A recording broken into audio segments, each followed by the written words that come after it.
So when we did the videos on women as pastors, as I mentioned, there were things that I left out due to the length. But I wanted to kind of expand on something here because I thought it would be important for me to share kind of things about me because I don't want anyone to think that I'm a bra burning women's lib movement kind of a woman. That certainly isn't the case. And as a matter of fact, I think that those movements have actually hijacked women. Now, a lot of this happened, this whole bra burning movement. I mean, I don't even know that I was even alive when that happened, but it's things that you hear about. But basically, we are different, men and women. A woman, despite what society says, you can't do everything that a man can do. You certainly can't. You do not want me to rescue you in a fire because I don't have the capability. And so, whatever the feminist movement thought that it did, in many ways, it didn't help women. And people can complain and put comments, that's fine.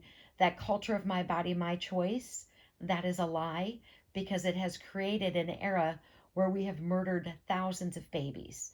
So they've told you that you need a career, that being a mother isn't enough for you, that God has created us to give life, but that is not enough for you, and that is a lie. But we're going to use this KJV version from the 1600s to say that women have to learn in submission. But what did it say in the original Greek?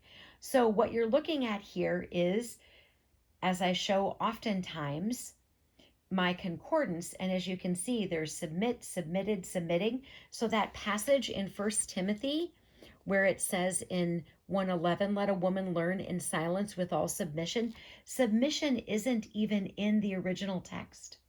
So I wanted to kind of um, bring that up because when we see these things and they don't seem to be accurate because it contradicts with other scripture and it makes other scripture not make sense, then we have to go through, and what we have to do is look and see, well, yes, I know it says that, but there's these other examples that I shared with all of you, and we're not going to rehash any of that. But if you remember, I told this story.